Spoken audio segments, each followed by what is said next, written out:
রাব্বি আউযু বিকা মিন হামাযাতি শায়াতিন ওয়া আউযু বিকা রাব্বি আইয়াহদুরুন। আলহামদুলিল্লাহি রাব্বিল আলামিন। আপনাদের উপর শান্তি বর্ষিত হোক। কোরআন থেকে জানতে চাই আমি মহিউদ্দিন। আমি এখন প্রচলিত নামাজ নিয়ে কিছু কথা বলতে চাই। প্রচলিত নামাজের ব্যাপারে আল্লাহ রাব্বুল আলামিন বলেছেন সূরা কাফিরুনের মধ্যে যে রাসূলকে বলতে বলেছেন যে হে অবিশ্বাসীগণ, আপনি বলুন, হে অবিশ্বাসীগণ, তোমরা যার ইবাদত করো আমি তার ইবাদত করি না, আর আমি যার ইবাদত করি তোমরা তার ইবাদত করো না। আমি যার ইবাদত করি তোমরা তার ইবাদতকারী নও, আর তোমরা যার ইবাদত করো আমি তার ইবাদতকারী নই। তোমাদের দিন তোমাদের জন্য, আমার দিন আমার জন্য।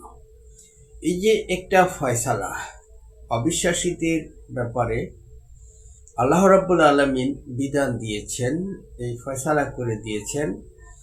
এ দিয়ে পরিষ্কার করে বোঝা যায় যে যা করুক না কেন সে তার জন্য সে নিজেই দায়ী, তার কর্মের জন্য সে নিজেই দায়ী, অন্য কেউ নয়। কেউ কারোর জন্য কিছুই করার ক্ষমতা রাখে না। সেদিনকে ভয় করো যেদিন কেউ কারো কোনো কাজে আসবে না, কোনো বিনিময় গ্রহণ করা হবে না। সূরা বাকারার 48 নম্বর আয়াত। তো আমি ওইদিকে যাচ্ছি না। তো বিষয়টা হচ্ছে যে প্রচলিত নামাজের ব্যাপারে কিছু কথা, সেগুলি বলছি। নামাজ হচ্ছে ইবাদত, উপাসনা, আরাধনা, সাহায্য প্রার্থনা করা, দোয়া করা ইত্যাদি। অর্থাৎ নামাজ হচ্ছে যার যার ঈমান বা বিশ্বাস এবং তার সৃষ্টিকর্তা, তার রবের কাছে তার আকুতি মিনতি, তার ইবাদত, তার উপাসনা করা, তার এগুলি হচ্ছে ইবাদত বা নামাজ, অর্থাৎ উপাসনা। এক কথায় তার রবের নিকট তার উপাসনা, তার রবের উপাসনা। আল্লাহ রাব্বুল আলামিন সূরা হজের 66 নম্বর আয়াতে বলে দিয়েছেন যে আমি প্রত্যেক উম্মতের জন্য ইবাদতের নিয়ম পদ্ধতি ঠিক করে দিয়েছি। এ ব্যাপারে তারা যেন আপনার নিকট কোনো বিতর্ক না করে। অর্থাৎ ইবাদতের পদ্ধতিরা তারা যেভাবে ইবাদত করুক না কেন, এ ব্যাপারে কোনো বিতর্ক করা নিষেধ করে দেওয়া হয়েছে। তো প্রত্যেক উম্মতের জন্য ইবাদতের পদ্ধতি ঠিক করে দেওয়া হয়েছে। আবার দেখুন সূরা নূরের 41 নম্বর আয়াতে আল্লাহ রাব্বুল আলামিন বলেছেন সৃষ্টি জগতের সমস্ত কিছুই ইবাদতের পদ্ধতি জানে। তারা কিভাবে ইবাদত করতে হবে, তারা কিভাবে উপাসনা করবে, অর্থাৎ নামাজ পড়বে, সেটা তারা জানে। আর তারা যেভাবে ইবাদত করুক না কেন সে ব্যাপারে আমি অবগত আছি। তাদের ইবাদতের ব্যাপারে আমি অবগত আছি, আল্লাহ রাব্বুল আলামিন বলেছেন, তিনি জানেন। তো দেখুন এই যে ইবাদতের কথাগুলি আল্লাহ রাব্বুল আলামিন বলেছেন, অর্থাৎ নামাজের কথা, উপাসনার কথা, সেটা তিনি পরিষ্কার করে বলে দিয়েছেন। সূরা হজের 18 নম্বর আয়াতে যদি যান তাহলে সেখানে আরো ক্লিয়ার ভাবে পাবেন। আল্লাহ রাব্বুল আলামিন বলেছেন যে তুমি কি দেখো না যত আছে আসমানে এবং জমিনের সকল কিছুই আমার ইবাদত করছে, আমাকে সিজদা করছে, আমার হুকুম মেনে চলছে, আমার ইবাদত করছে। মানুষের মধ্যেও অনেকে, তো তিনি নাম ধরে ধরে বলেছেন, সমস্ত কিছুকে নাম ধরে বলেছেন সূরা হজের 18 নম্বর আয়াতে, আর মানুষের মধ্যেও অনেকে। তো মানুষের ইবাদতের পদ্ধতিটা তিনি বলে দিয়েছেন যে দিনের ব্যাপারে কোনো জোর জবরদস্তি নাই। সূরা বাকারা 256 নম্বর আয়াত। তো যারা যার ইবাদত করে, অর্থাৎ যারা যে দিনই মানুক না কেন, সে ব্যাপারে কোনো জোর জবরদস্তি নাই।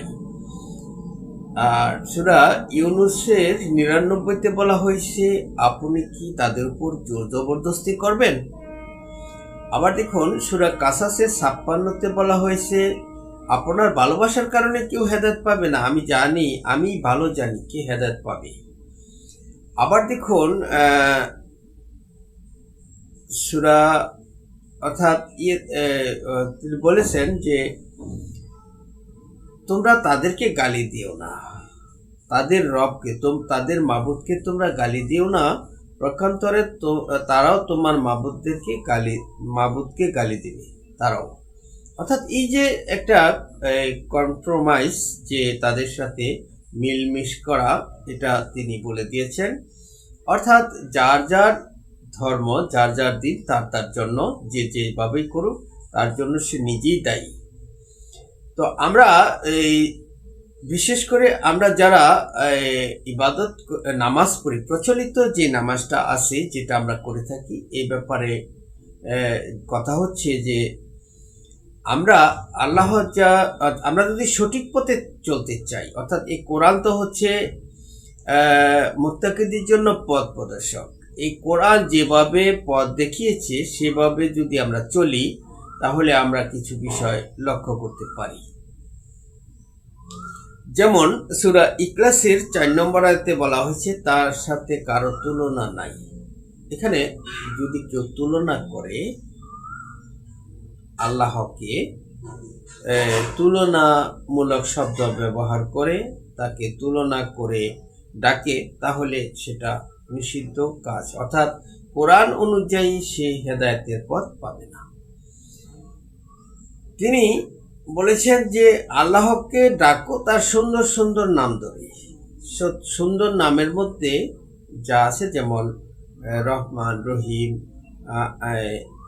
আহাদ, হুসামাদ, এই যে সুন্দর সুন্দর নামগুলি, সেগুলি ধরে ডাকতে বলা হয়েছে, কিন্তু তার সাথে তুলনা করতে নিষেধ করা হয়েছে। যেমন ধরুন সূরা নিসার 171 বলেছেন যে তোমরা 3 বলো না, বলো একক, অদ্বিতীয়। তো আল্লাহকে অর্থাৎ মাবুদ হিসেবে তোমরা 3 জনকে বা একাধিক হিসেবে গ্রহণ করো না। তো যারা তুলনা করে তারা একাধিক গ্রহণ করার কারণেই কিন্তু তুলনা করে। যেমন ধরুন বলে যে আল্লাহ সবচাইতে বড়, আল্লাহ আকবার অর্থাৎ বড়, তাহলে কি হলো? যেমন তারা বলে ঈসা এবং মরিয়াম এর ইবাদত করে, আর আল্লাহ হচ্ছে সবার চাইতে বড়, আকবার। তো এই আকবার শব্দটা যে প্রচলিত নামাজে ব্যবহার করা হচ্ছে, আকবার, আল্লাহকে আকবার বলে যে ইবাদত করছে, তারা তো আল্লাহর নিষিদ্ধ কাজটা করছে। অর্থাৎ আল্লাহ যে নিষেধ করেছে তার সাথে তুলনা করতে, তারা সেই তুলনা করেই ব্যবহার করা হচ্ছে। আমি প্রচলিত নামাজের ব্যাপারে কথাগুলি বলছি। আমরা নামাজ পড়ব, নামাজ করব, অবশ্যই কোরআন তেলাওয়াত, কোরআন পড়া, এটা ইবাদত, এটা নামাজ।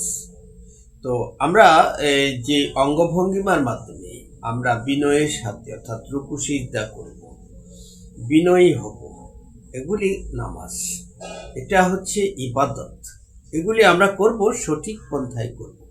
তো এখানে যে মূল বিষয়টা চলে আসছে যে আল্লাহকে সুন্দর নামের পরিবর্তে আল্লাহর সাথে অংশীদারিত্ব করে, আল্লাহর সাথে তুলনা করে আল্লাহকে ডাকা, এটা কি গ্রহণযোগ্য হতে পারে? এটা কি সঠিক পথ হতে পারে? এটা কি সঠিক নামাজ হতে পারে? এই ইবাদত কি কবুল হওয়ার যোগ্য? আপনাদের কাছে আমার এই প্রশ্ন। দ্বিতীয় কথা হচ্ছে, এই যে নামাজ, এই যে উপাসনা, এই ইবাদত, এই যে প্রার্থনা, সাহায্য চাওয়া, এগুলি করতে হলে তার একান্তই তার নিজস্ব ব্যাপার, এবং এর বিনিময় পেতে হলে এর মূল্য, এর পরিণাম, এর এর পুরস্কার পাবার জন্য যার ইবাদত করছে, যার কাছে প্রার্থনা করছে, যার কাছে সাহায্য চাচ্ছে, যার উপাসনা করছে, তার কাছ থেকেই তো নেওয়া উচিত। কিন্তু আল্লাহ রাব্বুল আলামিন নিষেধ করেছেন যে এর বিনিময়ে তোমরা মানুষের কাছ থেকে নিও না। অর্থাৎ তুমি নামাজ করছো, অর্থাৎ ইবাদত করছো, অথবা আরেকজনকে করাচ্ছ, আর তুমি কোরআন তেলাওয়াত করছো, অর্থাৎ আরেকজনকে সুর করে শোনাচ্ছ, তোমার ইবাদত অর্থাৎ তুমি নামাজ পড়ছো আরেকজনকে পড়াচ্ছ, অর্থাৎ নামাজ পড়া মানে তো কোরআন তেলাওয়াত করা, তো এগুলি করছো। আবার এই বিনিময়ে তুমি তার কাছ থেকে যাকে পড়াচ্ছ, যাকে ইবাদত করাচ্ছ, তার কাছ থেকে নিও না। কিন্তু যারা নিচ্ছে তারা কি কোরআন মেনে চলছে? তারা কি এক আল্লাহর ইবাদত করছে? এই হলো আমার দ্বিতীয় প্রশ্ন। তৃতীয় প্রশ্ন হচ্ছে সূরা নিসা 43 নম্বর আয়াতে বলেছে যে তোমরা যে ইবাদতটা করছো, যে সালাতটা, যে নামাজটা করছো, যে কোরআন তেলাওয়াত করছো, যে সাহায্য প্রার্থনা করছো, যে ইবাদত অর্থাৎ স্রষ্টার নিকট যে প্রার্থনা করছো, এগুলি কি বুঝছো? তোমরা কি সেটা বুঝে করছো প্রার্থনা, সাহায্য প্রার্থনা? তোমরা কি চাচ্ছ, কি বলছো, কি করছো, এগুলি কি বুঝতেছ? যদি না বুঝো তাহলে তোমার এই নামাজ পড়ার কোনো প্রয়োজন না। এই নামাজের কাছেও যেও না যদি না বুঝো কি বলছো। সূরা নিসা 43 নম্বর আয়াত। তো আমরা দেখতে পাচ্ছি যে প্রচলিত যে নামাজটা হচ্ছে তার মধ্যে এই কার্যকলাপগুলি বিদ্যমান। যেমন আল্লাহর সাথে তুলনামূলক শব্দ ব্যবহার করে বলা হচ্ছে আল্লাহু আকবার, অর্থাৎ আল্লাহ সবার চাইতে বড়। তো কার বড়? তৃতীয় প্রশ্ন, কার বড়? আবার ছোট আল্লাহ আছে নাকি যে তার চাইতে? যেমন খ্রিস্টানেরা ছোট আল্লাহ অর্থাৎ ছোট মাবুদ হিসেবে ঈসা এবং মরিয়ামকে ধরে নিয়ে তারা আল্লাহকে সবার চাইতে বড় বলে। তো আমরাও কি সে পথেই হাঁটছি কিনা? এরপরে যেমন আমরা গ্রহণ করছি, এটা কি দুনিয়ামুখী হচ্ছে কিনা? এটা কি ইবাদত, এটা কি নামাজ হচ্ছে নাকি? যে আমি নামাজ পড়ছি অর্থাৎ আমি ইবাদত করছি, আল্লাহর কাছ থেকে এর পুরস্কার নিব, এর প্রতিদান নেব, কিন্তু আমরা মানুষের কাছ থেকে নিচ্ছি যারা, তাদের এই প্রচলিত নামাজে তো তাই হচ্ছে এবং সেটা করা হচ্ছে। কিন্তু এটা তো একান্তই নিরিবিলি মসজিদে গিয়ে একাগ্রচিত্তে একটা স্থানে গিয়ে তা আল্লাহর কাছে আল্লাহর উপাসনা করা, অর্থাৎ নামাজ, আল্লাহর কাছে নামাজ করা, নামাজ পড়া, অর্থাৎ কোরআন তেলাওয়াত করা, আল্লাহর কাছে সাহায্য প্রার্থনা করা, কান্নাকাটি করা, অর্থাৎ আল্লাহকে ভয় করে চলা, এগুলি তো তার ব্যক্তিগত ব্যাপার এবং সেগুলি তো কখনোই এর বিনিময় মানুষের কাছ থেকে নেওয়া উচিত নয়। কিন্তু আমরা লক্ষ্য করছি প্রচলিত নামাজটা এমনভাবে চালু করা হয়েছে যে যার মাধ্যমে সেগুলি করা হচ্ছে। আল্লাহ যে নিষেধ করেছেন যে তোমরা এর বিনিময়ে কারো কাছ থেকে গ্রহণ করিও না, বিনিময় নিও না, তুচ্ছ মূল্য গ্রহণ করিও না। এই আয়াতের বিনিময় সূরা আল ইমরানের 187 নম্বর আয়াত পড়লেও দেখতে পাবেন যে তাদের কাছ থেকে ওয়াদা নেওয়া হয়েছিল তোমরা আল্লাহর আয়াতকে মানুষের কাছে সুস্পষ্টভাবে প্রকাশ করবে, গোপন করবে না। তোমরা দুনিয়ার স্বার্থ পাবার জন্য, কিন্তু তারা এই কথাকে পিছনে ফেলে তারা দুনিয়ার স্বার্থ পাবার জন্য আল্লাহর আয়াতকে গোপন করছে, পিছনে ফেলে তারা দুনিয়ার স্বার্থ হাসিল করছে। এটা আল্লাহ রাব্বুল আলামিন বলে দিয়েছেন, যেটা বাস্তব হচ্ছে। সূরা আনামের 90 নম্বর আয়াতে বলেছেন, আমি তাদের প্রতি সন্তুষ্ট হয়েছি, অতএব আপনি তাদের অনুসরণ করুন, আমি যাদের প্রতি সন্তুষ্ট হয়েছি, অর্থাৎ নেক বান্দা যাদের নাম ধরেই বলে দিয়েছেন নবী রাসূলগণের। আর এর বিনিময়ে মানুষের কাছ থেকে নিও না, অর্থাৎ মূল্য গ্রহণ করিও না, অর্থাৎ বলো যে আমি এর বিনিময়ে তোমাদের কাছে কোনো এর পারিশ্রমিক চাই না। তো দেখুন এই নামাজ হচ্ছে উপাসনা, যেটা তার স্রষ্টার নিকট সে করে থাকবে। এটা অবশ্যই যার যেমন বিশ্বাস, যার স্রষ্টার কাছে সেটা করবে, এবং কিভাবে করবে, কোন পদ্ধতিতে করবে সেটা তারা জানে এবং প্রত্যেকেই জানে, মানুষের মধ্যেও অনেকে। তবে মানুষরা যে ভুল করবে এবং করছে সেটা আল্লাহ রাব্বুল আলামিন বলে দিয়েছেন। সূরা হজ্জের 18 নম্বর আয়াতে পরিষ্কার করে বলে দিয়েছেন যে মানুষের মধ্যেও অনেকে, অর্থাৎ মানুষকে বাদ দেওয়া হয়েছে, এছাড়া মানুষ আর জিন ছাড়া সকল সৃষ্টি আল্লাহর উপাসনা করছে, নামাজ পড়ছে এবং আল্লাহর কাছে অর্থাৎ তার স্রষ্টার কাছে আল্লাহর কাছে তারা সাহায্য প্রার্থনা করছে, তারা ইবাদত করছে, যেভাবে করার তারা সেভাবে করছে এবং তারা যেভাবে করছে সেভাবে আল্লাহ রাব্বুল আলামিন তাদের নামাজের ব্যাপারে অবগত আছেন। এটা আল্লাহ রাব্বুল আলামিন বলে দিয়েছেন। আমি আমার আলোচনা আর দীর্ঘায়িত না করে এখানে শেষ করছি।